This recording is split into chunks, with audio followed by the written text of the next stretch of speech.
Coastal Kannada ವೀಕ್ಷಿಸುತ್ತಿರುವ ಎಲ್ಲ ಸ್ನೇಹಿತರಿಗೂ ನಮಸ್ಕಾರ. ಕೋಸ್ಟಲ್ ಕನ್ನಡದ ಮತ್ತೊಂದು ವಿಡಿಯೋಗೆ ಸ್ವಾಗತ. ಇವತ್ತಿನ ವಿಡಿಯೋದಲ್ಲಿ ನಾವು ನಿಮಗೆ ಡೆವಿಲ್ ಸಿನಿಮಾದ ಟ್ರೈಲರ್ ಇವತ್ತು ಅಂದ್ರೆ 5/12/2025 ಶುಕ್ರವಾರದಂದು ರಿಲೀಸ್ ಆಗಿದೆ. ಹೀಗಿರ್ಬೇಕಾದ್ರೆ ಈ ಸಿನಿಮಾದ ಟ್ರೈಲರ್ ಯಾವ ರೀತಿಯಾಗಿದೆ, 100% ಮನೋರಂಜನಾತ್ಮಕ ಸಿನಿಮಾನ, ಹೀಗೆ ಒಂದಿಷ್ಟು ವಿಚಾರಗಳ ಬಗ್ಗೆ ವಿಮರ್ಶೆಯನ್ನ ನಿಮ್ಮ ಮುಂದೆ ನಾವು ಪ್ರಸ್ತುತಪಡಿಸ್ತಾ ಇದ್ದೀವಿ. ಇಲ್ಲಿ ನಾನು ವಿಮರ್ಶಕನಾಗಿ ನಾನು ನಿಮ್ಗೆ ಹೇಳ್ತಾ ಇಲ್ಲ, ಬದಲಾಗಿ ಒಬ್ಬ ಸಾಮಾನ್ಯ ವೀಕ್ಷಕನಾಗಿ ನಿಮ್ಮ ಮುಂದೆ ಒಂದಿಷ್ಟು ವಿಚಾರಗಳನ್ನ ಪ್ರಸ್ತುತಪಡಿಸ್ತಾ ಇದ್ದೀನಿ. ಈ ವಿಮರ್ಶಕ ಅಂತ ತಲೆಯಲ್ಲಿ ಕೂತ್ರೆ ಆ ಕ್ಯಾಮರಾ ಆಂಗಲ್ ಅದು ಹಂಗಿರ್ಬಾರ್ದಿತ್ತು, ಹಿಂಗಿರ್ಬೇಕಿತ್ತು.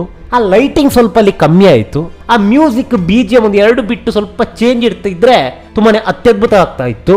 ಹೀಗೆ ಒಂದಿಷ್ಟು ಹಲ್ಕ ಐಡಿಯಾಗಳು ಬರುತ್ತೆ. ಅಗತ್ಯ ಇದೆ ಅಂತ ಹೇಳಲ್ಲ, ನನಗೇನೋ ಗೊತ್ತಿದೆ, ನಾನು ದೊಡ್ಡ ಪುಡಂಗು ಅನ್ನೋ ಮೈಂಡ್ ಸೆಟ್ ನಲ್ಲಿ ಒಂದಿಷ್ಟು ಕೊಳಕು ಮನಸ್ಥಿತಿಗಳು ಈ ರೀತಿಯಾದಂತ ವಿಮರ್ಶೆಯನ್ನು ಮಾಡ್ತಾರೆ. ನೀನೇನು ಕಡಿದು ಗುಡ್ಡ ಹಾಕಿದ್ಯಾ ಅಂತ ಕೇಳಿದ್ರೆ ಏನೂ ಇಲ್ಲ. ಒಂದಿಷ್ಟು ಮಂದಿ ವಿಮರ್ಶಕರಿದ್ದಾರೆ. ಈ ಪೈಕಿ ಒಂದಿಷ್ಟು ಮಂದಿ ಸಿನಿಮಾವನ್ನ ನಿರ್ದೇಶನ ಮಾಡಿದವರು ಇದ್ದಾರೆ. ಅವರ ವಿಮರ್ಶೆಗಳನ್ನ ನೋಡ್ತಾ ಇದ್ರೆ ಆ ಲೈಟ್ ಸ್ವಲ್ಪ ಅಲ್ಲಿ ಕಮ್ಮಿ ಆಯ್ತು, ಅಲ್ಲೊಂದು ಕಡೆಯಲ್ಲಿ ಫೋಕಸ್ ಇರಲಿಲ್ಲ, ಸ್ಕ್ರೀನ್ ಪ್ಲೇ ಈ ರೀತಿಯಾಗಿ ಮಾಡ್ಬೋದಿತ್ತು, ಫೈಟ್ ಸ್ವಲ್ಪ ಅಲ್ಲಿ ಹಾಕ್ತಾ ಇದ್ರೆ ಇನ್ನು ಆ ರೀತಿ ಬರ್ತಾ ಇತ್ತು. ಹೌದಪ್ಪ, ಇಷ್ಟೆಲ್ಲ ಹೇಳ್ತಾ ಇದೀಯಾ, ಆದ್ರೂ ಕೂಡ ಆ ಸಿನಿಮಾ ಆ ಮಟ್ಟಕ್ಕೆ ಹಿಟ್ ಆಯ್ತಲ್ಲ. ಹೌದು, ಅದೇ ಯಾಕೆ ಹಿಟ್ ಆಯ್ತದ ನಂಗೂ ಗೊತ್ತಿಲ್ಲ, ಅಂಥದ್ದೇನಿಲ್ಲ ಸಿನಿಮಾದಲ್ಲಿ ಅಂತ ಒಂದಿಷ್ಟು ಮಂದಿ ಹೇಳ್ತಾರೆ. ಹೌದಪ್ಪ, ಇಷ್ಟೆಲ್ಲ ಮಾತಾಡ್ತೀಯಲ್ಲ, ಹಂಗಿರ್ಬೇಕಿತ್ತು, ಹಿಂಗಿರ್ಬೇಕಿತ್ತು, ಹೆಂಗೆಂಗೋ ಇರ್ಬೇಕಿತ್ತು, ನೀನೇನ್ ಮಾಡ್ದೆ? ನಿನ್ನ ಸಿನಿಮಾ ಏನಕ್ಕೆ 3 ವಾರ ಓಡಿದ್ದು? ಅಂದ್ರೆ ಶುಕ್ರವಾರ, ಶನಿವಾರ, ಭಾನುವಾರ, ಸೋಮವಾರನಂತ ಪಿಕ್ಚರೇ ಇಲ್ಲ. ಅದಕ್ಕೆ ಉತ್ತರ ಇಲ್ಲ. ಪ್ರೇಕ್ಷಕನಾಗಿ ಹೇಳ್ತಾ ಇದ್ದೀನಿ, ಅತ್ಯದ್ಭುತ ಮನೋರಂಜನಾತ್ಮಕವಾದಂತಹ ಟ್ರೈಲರ್ ಇದು. ಸಾಮಾನ್ಯ ಪ್ರೇಕ್ಷಕನಾಗಿ ನನಗೆ 100ಕ್ಕೆ 100ರಷ್ಟು ಮನೋರಂಜನೆ ಸಿಕ್ಕಿದೆ. ಮ್ಯೂಸಿಕ್ ಹೆಂಗಿದೆ, ಕಿವಿಗೆ ಇಂಪಾಗುತ್ತೆ, ಕೇಳ್ತಾ ಇದ್ರೆ ಕೇಳ್ತಾನೆ ಇರಬೇಕು ಅಂತ ಅನ್ಸುತ್ತೆ. Excellent BGM. ಇನ್ನು ದೃಶ್ಯ ವೈಭವ, ಕ್ಯಾಮರಾ ವರ್ಕಿಂಗ್ ಕಣ್ಣಿಗೆ ಅಬ್ಬಬ್ಬ ಅಂತ ಅನಿಸುತ್ತೆ. ಪ್ರತಿಯೊಂದು ಫ್ರೇಮ್ ಕೂಡ ತುಂಬಾನೇ ಖುಷಿ ನೀಡುತ್ತೆ. ಓಕೆ, ಫೈಟಿಂಗು ಎದೆ ಜಲ್ ಅನ್ನುವಂತೆ ಮಾಡುತ್ತೆ. ಕತೆ ಯಾವ ರೀತಿಯಾಗಿರ್ಬೋದು, ಸಸ್ಪೆನ್ಸ್ ಆಗಿದೆ, ಕುತೂಹಲ. ಒಂದು ಕಡೆಯಲ್ಲಿ ದರ್ಶನ್ ಹೀರೋನೋ ಅಥವಾ ವಿಲನ್ ಅಂತ ಅನ್ಸುತ್ತೆ. ಸಿನಿಮಾವನ್ನ ಚಿತ್ರಮಂದಿರದಲ್ಲಿ ನೋಡ್ಬೇಕಂತ ಅನಿಸುತ್ತಾ? 100ಕ್ಕೆ 100.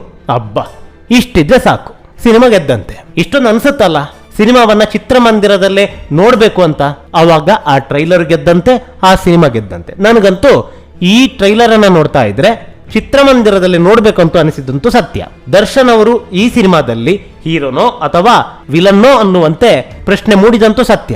ಒಂದಿಷ್ಟು ಕಡೆಗಳಲ್ಲಿ ಶಾಸ್ತ್ರಿ, ಆ ಒಂದು ಓಟದ ದೃಶ್ಯಾವಳಿಯಲ್ಲಿ ಶೌರ್ಯ, ಮತ್ತೊಮ್ಮೆ ಮೆಜೆಸ್ಟಿಕ್ ಸಿನಿಮಾದ ದರ್ಶನ್ ಹಾಗೆ ಬಂದು ಹೀಗೆ ಹೋಗಿದಂತೂ ಸತ್ಯ. ಓವರ್ ಆಗಿ ಹೇಳ್ಬೇಕಾದ್ರೆ ಅತ್ಯದ್ಭುತವಾದಂತ ಟ್ರೈಲರ್ ಸಿಕ್ಕಾಪಟ್ಟೆ ಕುತೂಹಲವನ್ನ ಹುಟ್ಟುಹಾಕುತ್ತೆ. ನೀರು ಸುರಿದಂತೆ ಹಣವನ್ನ ಇಲ್ಲಿ ಸುರಿದಿದ್ದಾರೆ ಅನ್ನೋದಕ್ಕೆ ಎಳ್ಳಷ್ಟು ಅನುಮಾನ ಇಲ್ಲ.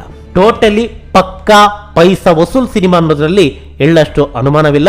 ಈ ಸಿನಿಮಾದ ನಿರ್ದೇಶಕ ಪ್ರಕಾಶ್ ಅವರು ಈ ಹಿಂದಿನ ಸಿನಿಮಾಗಳನ್ನ ನಾವು ನೋಡಿದ್ರೆ ಮಿಲನ, ಇದೇ ದರ್ಶನ್ ಅವರ Tarak, Rishi, family oriented cinema. ಆದ್ರೆ ಇಲ್ಲಿ ಅದು ಗ್ಯಾಂಗ್ಸ್ಟರ್ ಸಿನಿಮಾನೋ ಲವ್ ಸ್ಟೋರಿ ಸಿನಿಮಾನೋ, ಲವ್ ಸ್ಟೋರಿ ಅಂತ ಅನ್ಸಲ್ಲ, ಇಲ್ಲಿ ಏನಂತ ಅರ್ಥ ಆಗ್ತಾ ಇಲ್ಲ.